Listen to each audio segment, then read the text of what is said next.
Coming up next, we're going to look at the history of the Buck Rogers character, culminating with the Gil Gerard TV series. Buck Rogers is a pioneering science fiction adventure hero and feature comic strip, a creation of Philip Francis Nolan. It made its groundbreaking debut in daily U.S. newspapers on January 7, 1929, and conquered Sunday newspapers, international newspapers, books, and various media formats. Its influence extended to radio in 1932, a serial film, a television series, and other adaptations. The Buck Rogers strip, published 1929 to 1967 and syndicated by John F. Dill Company, later called the National Newspaper Syndicate, was famous enough to inspire other newspaper syndicates to launch their own science fiction strips. The most famous of these imitators was Flash Gordon, King Features Syndicate, 1934 to 2003. Others included Brick Bradford, Don Dixon and the Hidden Empire, and Speed Spaulding. The Buck Rogers strip also probably inspired the development of a strip based on John Carter of Mars, which was introduced in 1941, though based on an Edgar Rice Burroughs character first seen in 1912. In 1933, Nolan and Calkins co-wrote Buck Rogers in the 25th Century, a novella that retold Buck Rogers' origin and summarized some of his adventures. Buck Rogers was reprinted in Big Little Books, illustrated text adaptations of the daily strip stories, and a Buck Rogers pop-up book. At its peak in 1934, Buck Rogers appeared in 287 U.S. newspapers, was translated into 18 languages, and appeared in 160 international papers. The first 3 frames of the series set the scene for Buck's leap 500 years into Earth's future. I was 20 when they stopped the World War and mustered me out of the Air Service. I got a job surveying the lower levels of an abandoned mine near Pittsburgh, in which the atmosphere had a peculiar spicy tang and the crumbling rock glowed strangely. I was examining it when suddenly the roof behind me caved in and Buck is rendered unconscious, and a strange gas preserves him in a suspended animation or coma state. He awakens and emerges from the mine in 2429 AD amid another war. Buck appeared in 69 issues of the 1930s comic Famous Funnies and made 2 appearances in Vic's Comics, both of which were published by Eastern Color Printing. Then, in 1940, Buck got his comic, Buck Rogers, which lasted for 6 issues and was again published by Eastern Printing. Gold Key Comics published a single Buck Rogers comic book issue in 1964. A second series was based on the 1979 television series Buck Rogers in the 25th Century and was published from 1979 to 1982 by Gold Key. Are you a real-life princess? I think we've given our captain a little too much medication. A 12-part Buck Rogers serial film was produced in 1939 by Universal Pictures Company. Buck Rogers, Buster Crabbe, and his young friend Buddy Wade get caught in a blizzard and are forced to crash their airship in the Arctic wastes. To survive until they can be rescued, they inhale their supply of Nirvana gas, which puts them in a state of suspended animation. When scientists eventually rescue them, they learn that 500 years have passed. It is now 2440. A tyrannical dictator named Killer Kane and his henchmen now run the world. Buck and Buddy must now save the world, and they do so with the help of Lieutenant Wilma Deering and Prince Talon of Saturn. Is it true that you are revolutionaries? In a sense, I suppose we are. If it's revolutionary to protest against brutality. I have had enough. The serial had a small budget and saved money on special effects by reusing material from other stories. Background shots from the futuristic musical Imagine, 1930, as the city of the future, the garishly stenciled walls from the Ashura Palace set in Flash Gordon's trip to Mars, as Kane's penthouse suite, and even the studded leather belt that Crabbe wore in Flash Gordon's trip to Mars turned up as part of Buck's uniform. Between 1953 and the mid-1970s, this film serial was edited into 3 distinct feature film versions. The first version of Buck Rogers to appear on television debuted on ABC on April 15, 1950. Well, What did Wilma complain about? On November 26th, Lieutenant Daring was using her compact, and you blew powder into her face. Yeah, well, I meant that as a little joke. And ran until January 30th, 1951. There were 36 black and white episodes in all. One episode of the show survives today. The producers were trying to emulate the success of Dumont's Captain video, but the series probably failed due to its minuscule budget. The year is 1987, and NASA launches the last of America's deep space probes. In 1979, Buck Rogers was revived and updated for a primetime television series for NBC Television. The pilot film was released to cinemas on March 30th, 1979. Good box office returns led NBC to commission an entire series, which started in September 1979.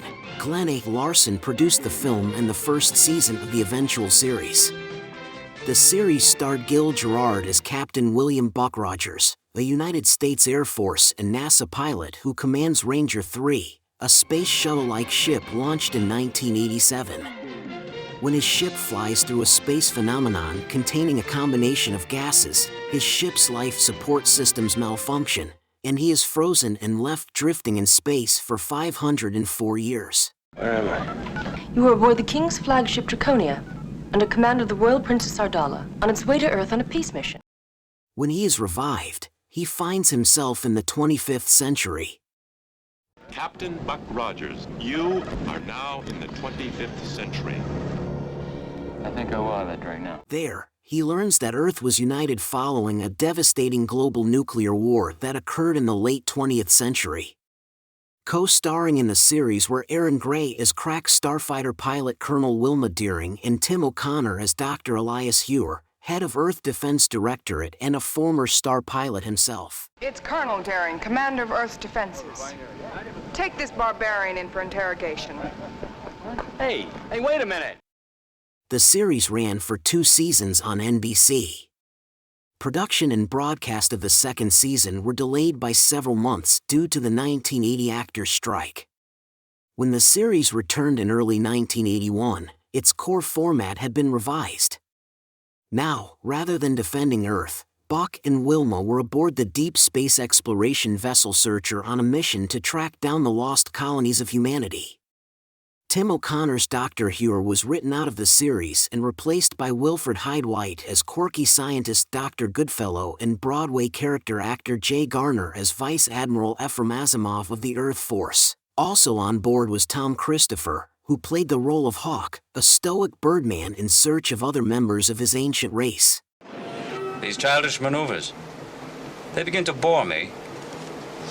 Earthman, follow if you can. The revamp was unsuccessful, and the series was cancelled at the end of the 1980 to 1981 season. 2 novels based on Addison E. Steele's series were published, a novelization of the 1979 feature film And That Man on Beta, an adaptation of an unproduced teleplay. Captain Rogers, I ordered you to stay out of this. Girl, you need all the help you can get. Despite several setbacks, the character's journey to return, whether on the big screen or in a TV series, continues. Even after the project with Frank Miller fell through, the character's spirit remains unbroken. Various companies, including Smokehouse, Legendary, and Skydance, have a vested interest in bringing the character back, but nothing concrete is in the works as of this recording.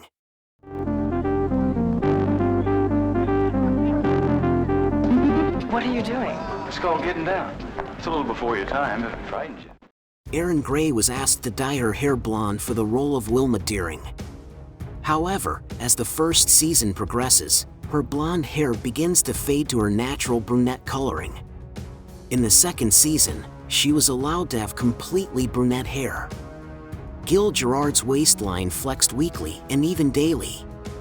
Producer Bruce Lansbury warned Gerard about feasting on the company's open all-day craft service buffet. Buck's white skin-tight jumpsuit plagued Al Lehman, costumer, when Lansbury asked if the wardrobe could make Gerard slimmer. Lehman gave Gerard the nickname the White Polish Sausage. The series used footage of the British and French pavilions at Expo 67 in Canada to represent futuristic buildings such as Dr. Elias Hure's office tower and Buck Rogers' apartment building.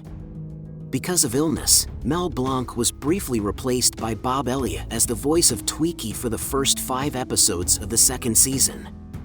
After recovering, Mr. Blanc returned to the role for the rest of the series.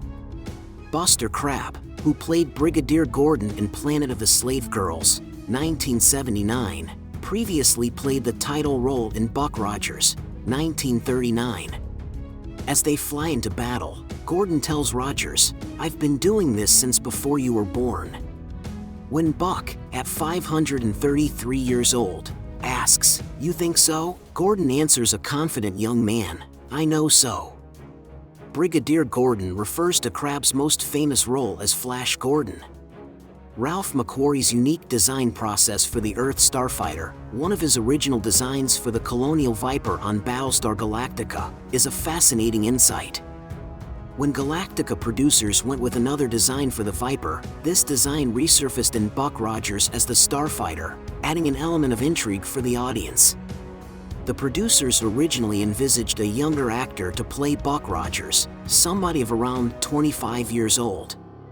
However, Gil Gerard, who was 35 at the time, gave a very impressive audition to the production team, so this was decided to base the character around the actor and not the actor around the character.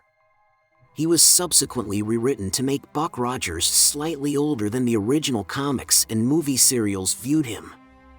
Actor Kurt Russell was producer Glenn A. Larson's first choice to play the lead role. Russell, who had already done a lot of television work by then, said he was not interested because he was now trying to concentrate on starting a movie career, especially after coming agonizingly close to landing the role of Han Solo in Star Wars before ultimately losing out to Harrison Ford. The series was revamped for the second season to give it a more serious tone, a move pushed mainly by Gil Gerard. Despite the series achieving moderately good ratings during the first season, Gerard was displeased with its light, tongue-in-cheek tone and frequently clashed with producers over content. Gerard was so disappointed that he confessed he hoped the series would be canceled after the first season in an interview with Starlog magazine. Initially, Tweaky would make unintelligible electronic noises, the bitty bitty bitty sound, and Dr. Theopolis would act as his translator. However, this was deemed to be too similar to R2-D2 and C-3PO from Star Wars, and so Tweaky was given a voice of his own. Henry Silva played Kane in the 2-hour pilot episode Awakening, released theatrically. However, Silva was unavailable to participate in the weekly series, so Michael Ansara was cast in the role of Kane for subsequent episodes. The change had a subtle effect on Kane's relationship with Princess Ardala. In Awakening, there is a flirtatious quality to some of Ardala's banter with Kane, such as when she asks if Kane desires me, or my throne, and when she pointedly tells Kane that her attraction to Buck Rogers wouldn't have been necessary if he were more of a man. Kane is also more forceful with Ardala in the pilot episode, such as when he insists that she perform her duties as a draconian princess. However, the dynamic between the characters changed when Ansara assumed the role, as the relationship becomes more businesslike, notably in Ardala Returns, where Ardala repeatedly expresses doubt about Kane's zygote robot duplicates of Buck Rogers, and at one point, she angrily orders Kane to sit down. Among the backstory given to Kane that did not appear on screen was a mention that he was a former student of Dr. Hure who defected to the Draconians. Also, to explain the drastic differences between Henry Silva's and Michael Ansara's respective portrayals of Kane, the novelizations established Silva's Kane as a younger brother of Ansara's Kane. This would explain why Silva's Kane behaved in a more coarse and manipulative manner toward Ardala while Ansara's Kane was more honorable and duty-bound, yet still showing no more respect for Ardala than his job required. Hawk is shown to have almost no sense of humor. When the characters around him are enjoying a humorous moment, he remains straight-faced or has a scowl. That was our show for today. What did you think? Were you a Buck Rogers fan? Did you prefer Buster Crabbe or Gil Gerard in the role? Let me know your thoughts in the comments section below, and while you're at it, I'd be honored if you subscribe to my channel, ring the bell to stay informed, and check out my Carl Vincent Vampire Hunter franchise also in the comments. Until next time, this is Axel and for Kevin Given saying live long and prosper, may the force be with you and keep reaching for the stars.